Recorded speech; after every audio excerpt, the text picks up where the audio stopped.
Hello बच्चों, कैसे हो आप? तो शुरू करते हैं रिप्रोडक्शन इन ऑर्गेनिज्म का लेक्चर 3 और आज का हमारा टॉपिक है एसेक्सुअल रिप्रोडक्शन। ये पार्ट 1 है, इसका पार्ट 2 भी आएगा। ये टॉपिक थोड़ा बड़ा था इसलिए मैंने इसको 2 पार्ट में डिवाइड कर दिया। तो शुरुआत करते हैं क्विक रिवीजन से कि हमने पिछले लेक्चर में क्या पढ़ा था। हमने पिछले लेक्चर में पढ़ा था कि हर जीव अपने जैसे संतानों को उत्पन्न करता है ताकि उसकी प्रजाति पृथ्वी पर बनी रहे। साथ में हमने बहुत सारे डायग्राम देखे थे, उनमें से कुछ ये हैं।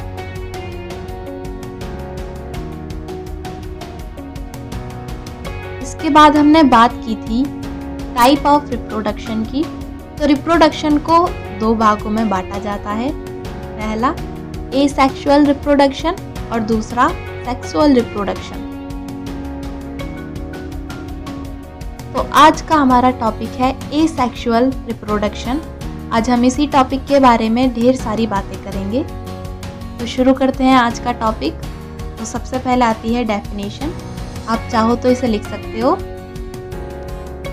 तो बच्चों, डेफिनेशन ये कहती है कि जब संतान की उत्पत्ति एक ही पेरेंट के द्वारा होती है तो उसे एसेक्सुअल रिप्रोडक्शन कहते हैं। या जब एक ही जीव संतान को उत्पन्न करता है तो इस प्रकार के रिप्रोडक्शन को एसेक्सुअल रिप्रोडक्शन कहते हैं। इस रिप्रोडक्शन में गैमेट शामिल हो सकते हैं या नहीं भी हो सकते।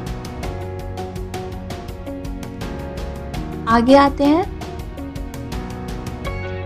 कि इस मेथड में यानी एसेक्सुअल रिप्रोडक्शन में एक ही जीव संतान को उत्पन्न करने के काबिल होता है, जिसकी वजह से जो संतान उत्पन्न होती है वो अपने पेरेंट के आइडेंटिकल होती है, यानी समान होती है। या आप ऐसा कह सकते हो कि जो संतान उत्पन्न होती है वो पेरेंट की बिल्कुल कार्बन कॉपी होती है। तो बच्चों, जो संतानें अपने पेरेंट से जेनेटिकली और मॉर्फोलॉजिकली सिमिलर होती हैं, उनके लिए क्लोन वर्ड का यूज करते हैं। मॉर्फोलॉजिकली यानी दिखने में समान, और जेनेटिकली यानी उनके जीन्स सेम होंगे। अब वो सेम क्यों होंगे? क्योंकि बच्चों, वेरिएशंस जो आते हैं या विभिन्नताएं आती हैं वो अलग अलग जीव के गैमेट्स के मिलने से आती हैं। जैसे हम इजी वे में समझते हैं, हम अपने मम्मी पापा के जैसे नहीं दिखते क्योंकि जो हमारे अंदर जीन्स हैं या क्रोमोसोम है वो हाफ पेयर मम्मी से आता है, हाफ पेयर पापा से आता है। जब वो हाफ मिलते हैं, जब एक नए बेबी का निर्माण होता है, तो हमारे अंदर एक ही पेरेंट के सारे क्रोमोसोम नहीं आए, कुछ मम्मी से आए हैं, कुछ पापा से आए हैं। और क्रोमोसोम ही हम कैसे दिखेंगे, हमारे अंदर क्या क्या फंक्शन होंगे, इन सारे फंक्शंस को कंट्रोल करते हैं। लेकिन एसेक्सुअल रिप्रोडक्शन में ऐसा नहीं होता। इसमें एक जीव में जो जीन्स आते हैं या क्रोमोसोम आते हैं वो एक ही पेरेंट के होते हैं, इसलिए उन दोनों के जेनेटिक मेकअप में कोई चेंज नहीं होता, कोई बदलाव नहीं होता। इसलिए वो एक दूसरे से दिखने में समानता रखते हैं या सेम होते हैं। जैसे अगर हम बात करें एक बाइसेक्सुअल एनिमल जीव की या एनिलिडा की, अर्थवर्म, तो बच्चों वो बाइसेक्सुअल होता है, यानी उसमें मेल और फीमेल गैमेट दोनों एक ही जीव में बनते हैं। तो जब दोनों गैमेट्स एक ही जीव में बनेंगे तो उनमें गैमेट्स में बने हुए क्रोमोसोम सेम होंगे, उनमें कोई नया क्रोमोसोम आके नहीं जुड़ेगा। इसलिए जब वो नए जीव को उत्पन्न करेंगे तो वो बिल्कुल दिखने में उनके समान होगा। हालांकि अर्थवर्म सेक्सुअल रिप्रोडक्शन भी करता है, लेकिन अभी हम बात केवल एसेक्सुअल रिप्रोडक्शन की कर रहे हैं। तो जब वो एसेक्सुअली रिप्रोड्यूस होगा तो उसमें जो नई संतानें बनेंगी वो पेरेंट जीव के बिल्कुल समान होंगी, क्योंकि उनमें कोई नए वेरिएशन नहीं आए, उनमें जो क्रोमोसोम आए हैं वो एक ही जीव के आए हैं। तो चलो, अर्थवर्म की बात हुई है। तो एक डायग्राम भी अर्थवॉर्म का देख लेते हैं। अब आगे बात आती है कि asexual reproduction single celled organism में प्लांट और एनिमल विद सिंपल ऑर्गेनाइजेशन यानी सरल संरचना वाले जीवों में पाया जाता है। यानी सिंगल सेल्ड ऑर्गेनिज्म में और प्लांट्स में ये नॉर्मली पाया जाएगा, कॉमनली पाया जाएगा। लेकिन जब बात आएगी एनिमल्स की तो ये केवल सिंपल ऑर्गेनाइजेशन वाले एनिमल्स में पाया जाता है, जैसे कि अर्थवॉर्म की हमने भी बात की थी। तो एसेक्सुअल रिप्रोडक्शन के कुछ एग्जाम्पल और कुछ टाइप देख लेते हैं। तो बच्चों, एसेक्सुअल रिप्रोडक्शन का पहला टाइप होता है सेल डिवीजन यानी कोशिका विभाजन।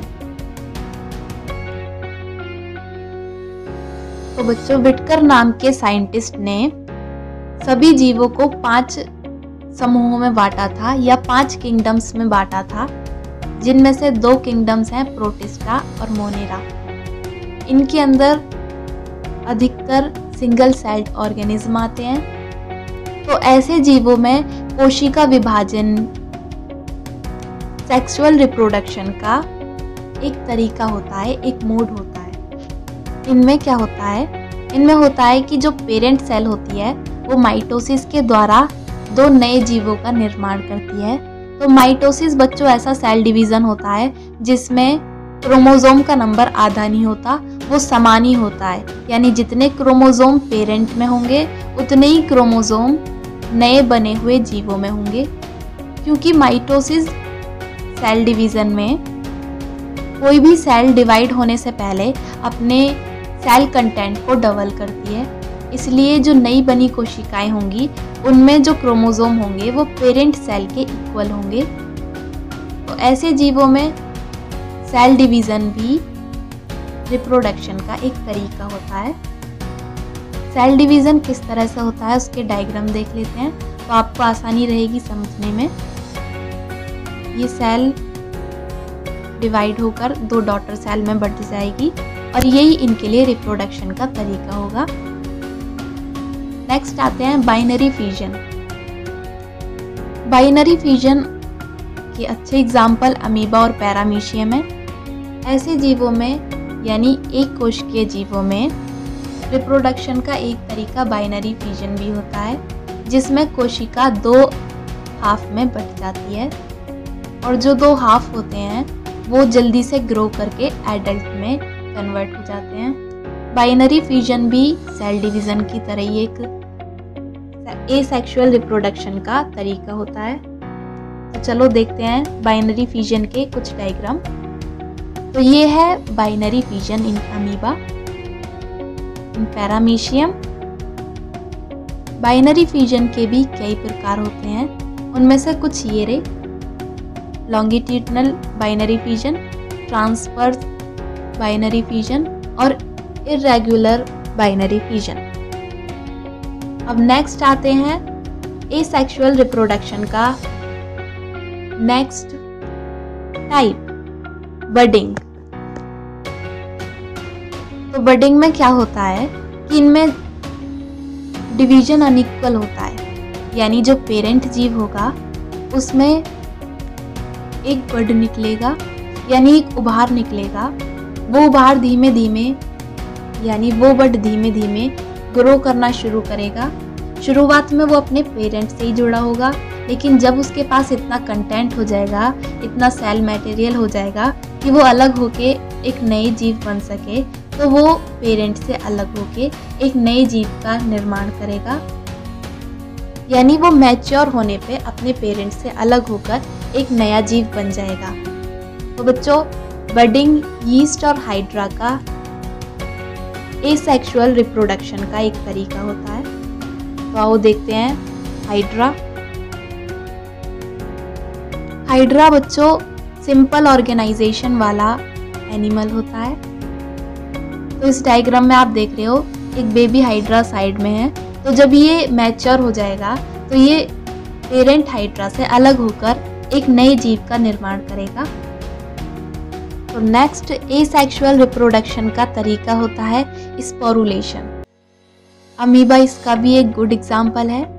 तो बच्चों, हम अमीबा के आधार पर इसे समझने की कोशिश करते हैं। तो जब विकट परिस्थितियां आती हैं तो अमीबा कुछ केमिकल्स को सिक्रीट करके अपने चारों ओर एक हार्ड कवरिंग बना देता है। इस हार्ड कवरिंग के अंदर ही अंदर अमीबा बहुत सारे छोटे छोटे अमीबा में डिवाइड होता है या मल्टीपल डिवीजन करता है। जब परिस्थितियां अनुकूल होती हैं या अच्छी परिस्थितियां आती हैं तो अमीबा जो स्पोर्स बन गए हैं छोटे छोटे, वो अपने चारों ओर की तीनों लेयरों को हटाकर आसपास के वातावरण में बिखर जाते हैं और नई नई जगह जाकर नए अमीबा का निर्माण करते हैं। यही प्रोसेस स्पोरुलेशन कहलाता है। इसका मेरे को कोई अच्छा सा डायग्राम नहीं मिला, इसलिए मैं कोई डायग्राम नहीं बना रही, सॉरी लगा रही। तो अब आते हैं अपने नेक्स्ट तरीके पे, कोनिडिया। तो कोनिडिया भी बच्चों एसेक्सुअल रिप्रोडक्शन का ही एक तरीका होता है। ये मोस्टली पेनिसिलियम में पाया जाता है।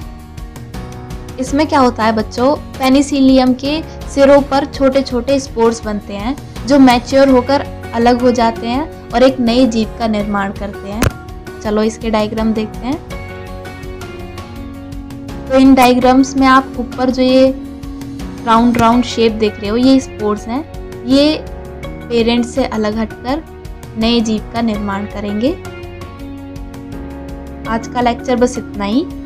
अगले लेक्चर में हम वेजिटेटिव रिप्रोडक्शन के बारे में बात करेंगे। तो बच्चों, वेजिटेटिव रिप्रोडक्शन एसेक्सुअल रिप्रोडक्शन का ही पार्ट होता है, लेकिन जब हम एसेक्सुअल रिप्रोडक्शन की बात प्लांट्स के लिए करते हैं तो उसे वेजिटेटिव रिप्रोडक्शन कहते हैं। ये टॉपिक बहुत ज़्यादा बड़ा हो जाता है, इसलिए मैं इसके लिए अलग से लेक्चर बना दूंगी। तो उम्मीद है आपको आज का लेक्चर पसंद आया होगा, आपको अच्छे से समझ में आया होगा। तो प्लीज़ मेरी वीडियो पे लाइक करना, कमेंट करना, शेयर करना और साथ में मेरे चैनल को सब्सक्राइब कर देना। Thank you so much. Bye bye.